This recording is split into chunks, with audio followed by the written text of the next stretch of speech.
Pooja, and I am a comedian from Bangalore, a city which is in India. And today I'm going to speak to you about my journey and how I ended up doing comedy and how it really taught me lessons on how to stand up for myself in real life. So, I should just start with saying that I'm so excited, like genuinely excited to be here. I mean, as we know, most stand up comedians only do comedy to actually eventually end up giving a TEDx talk. So, I'm very flattered to be here. I mean, although it's on a virtual screen, but maybe that's not a bad thing because I actually don't know how good or bad I'm doing. So, no, I'm joking, and I genuinely hope that you enjoy my story and what I have to say. So I'm gonna start a little called Bangalore. And there we have a phrase that you'll see everyone using called Salpa Adjust Madi, which literally means we can just adjust a little bit. Ever since I was young, ever since I was 10, 11, the guiding principle that I was born into was always to be accommodating, to make space for others, to, it's okay to adjust a little bit and inconvenience yourself um, if you have to make another person happy. And this principle works, don't get me wrong, I have no issues with it, it's wonderful.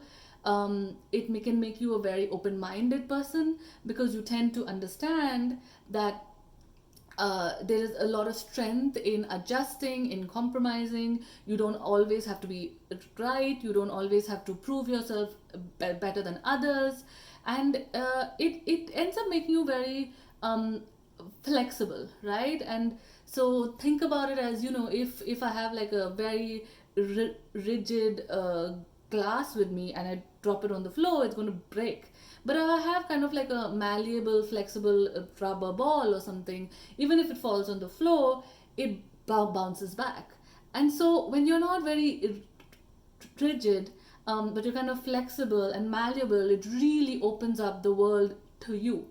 One thing it did was it made me very empathetic to understanding how different people are, different cultures, how one person might not view the world in the same way as another one.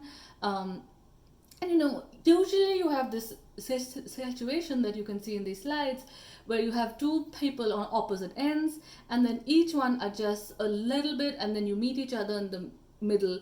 And that's how most relationship and connections and healthy ones, I mean, they do meet.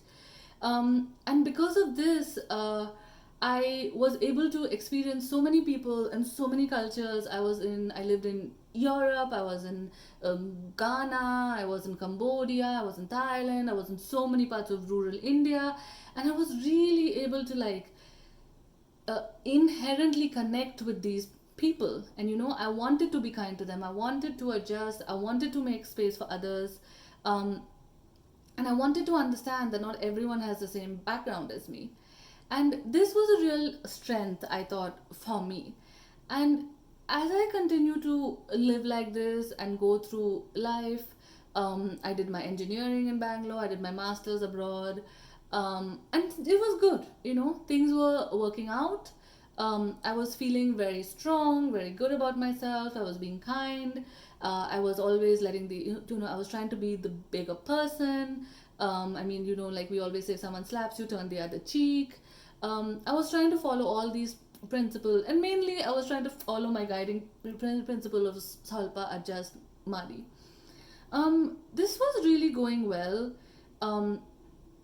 And at some point, though, when I grew up, when I was around my mid 20s, I started working, I started getting higher positions of power, more responsibilities. I couldn't be as laid back as I could before, and my relationships with my friends were changing. And then I realized that I was feeling tired and exhausted all the time, and I was just giving more of myself than I could, because the realistic thing is that people are going to try to take more than what they can. So Salpa Adjust Madi only works when both people are adjusting. I then found myself constantly having to adjust, and constantly having to sacrifice my needs and my happiness in order to make other people happy. So for example, when I was at work, like people would start exploiting me and making me do more work or kind of taking credit for my work. When with my friends and my relationships, I somehow found that because I was willing to be kind and understanding, that people started taking more and more and more, so they would give me less and less. And basically, I reached a situation like this where, I wasn't meeting people halfway anymore. People were kind of meeting me, like it was me giving 70 to 80% and they giving only 20 to 30%.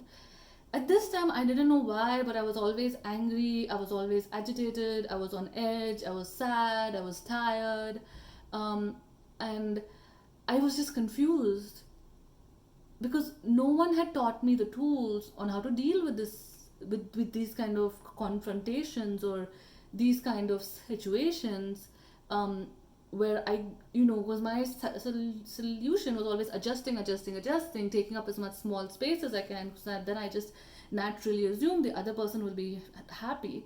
But I realized at some point, especially as I was growing up, that in my mid 20s, that how much ever you give, sometimes it's not enough in certain situations.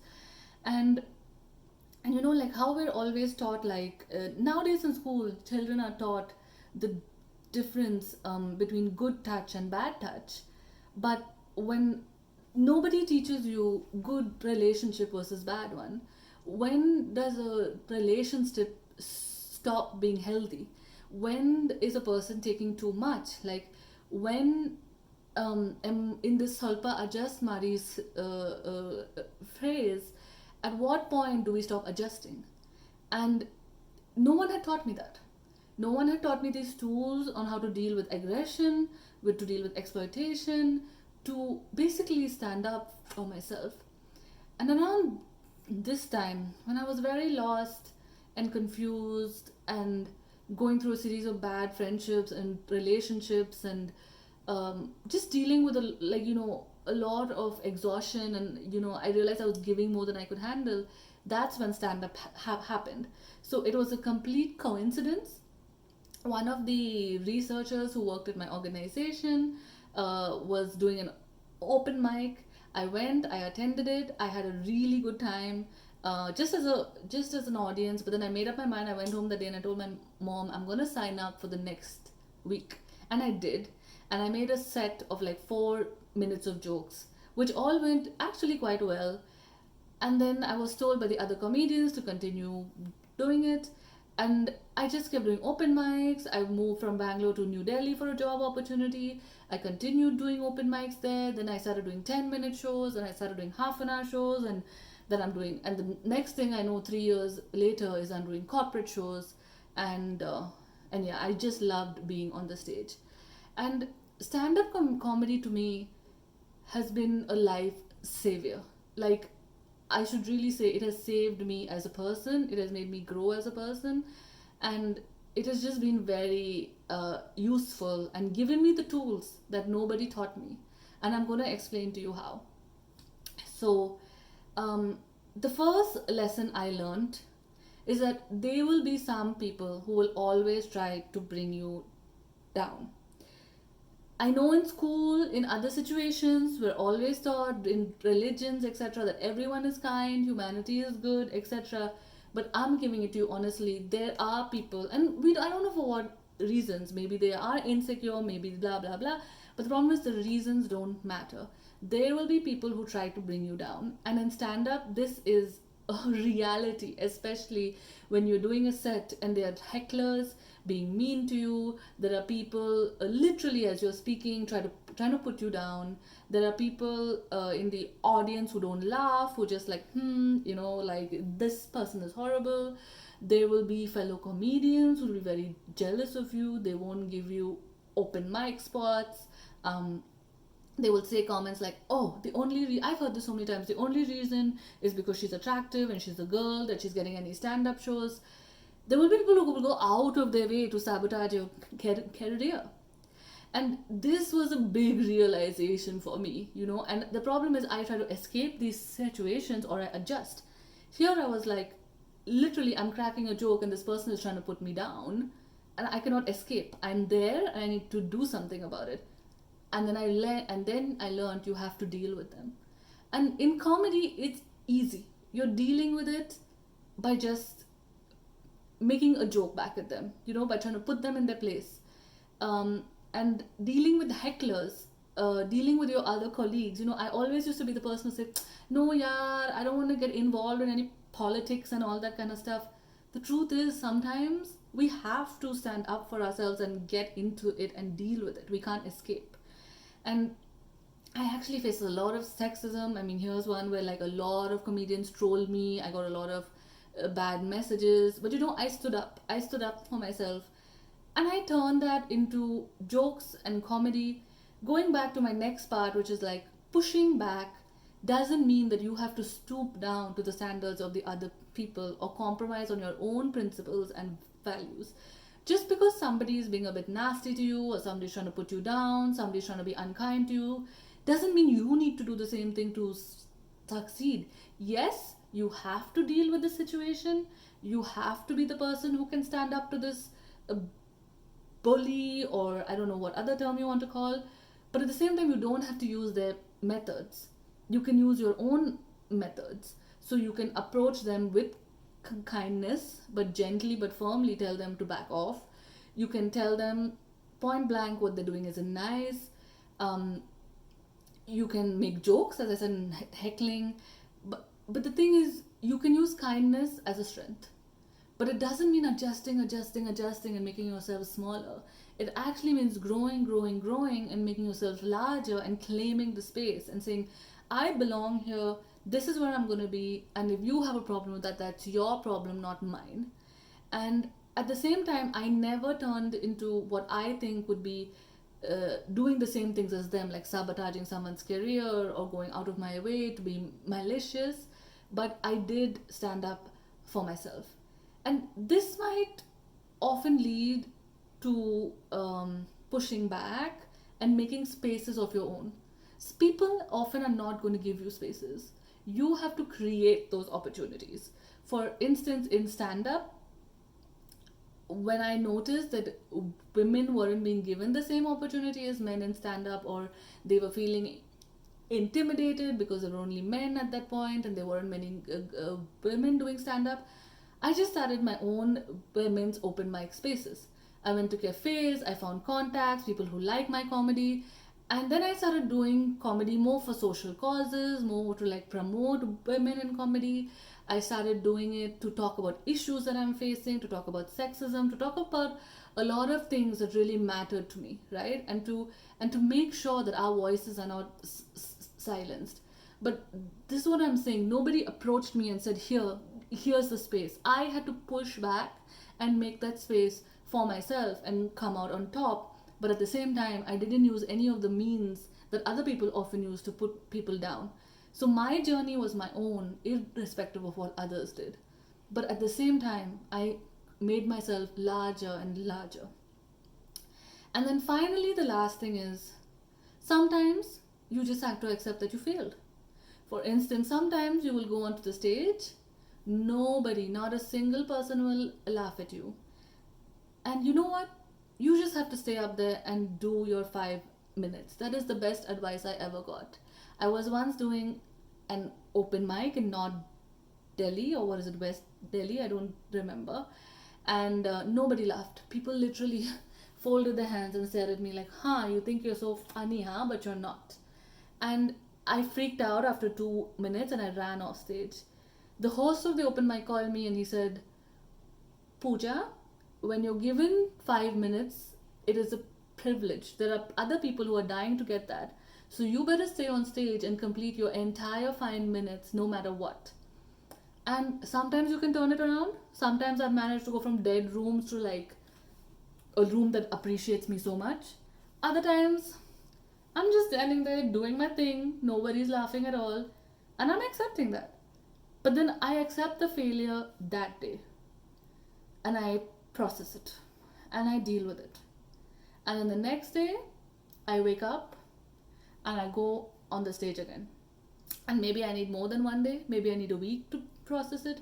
Maybe I need, in larger failures, like maybe failing in your exams or not getting the job that you want, or, somebody breaks up with you. It might take time. accepting the failure, accepting that things didn't work out might take time, but we need to move on and pull ourselves up when we're ready to do so. And why? And you say, why would you want to do all this? What do you get? Well, at the end of the day, the inspiration that I was able to bring with others, the motivation, the fact that so many people, as you can see, messaged me and said, we don't see people like you. And here I'm going to pause. I don't know if you've noticed, or it has been very visible in this talk, but I suffer from a slight speech impediment where I do stutter. Sometimes it comes on full force, sometimes I don't know when it's going to come on. But the point is that going on stage with a stutter, going on stage as a woman who stutters, was a big representation that was not being shown previously.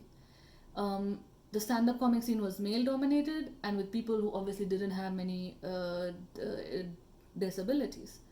So I inspired so many people, I motivated so many people to let them know that they can do what they want to do either. Now, see, that was never my goal when I first started stand-up comedy. It was just to express myself, to have a stage where I said I don't have to make myself small, where I can make myself large, I can own the room, I can make myself stand up for myself.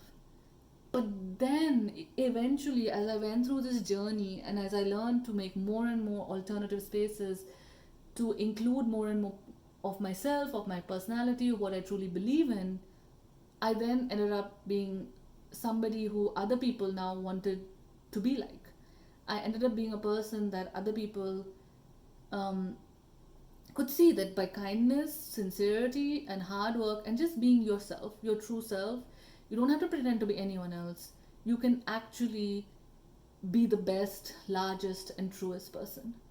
So I love Thalpa Adjust Madi. I love knowing that I have to compromise and that doesn't make me a smaller person. But at some point, I learned that that comes with a caveat. Solpa Adjust Madi, but really know that the solpa or the small adjusting is what is important. Don't keep adjusting and compromising and giving yourself up to the point where there's none of you left.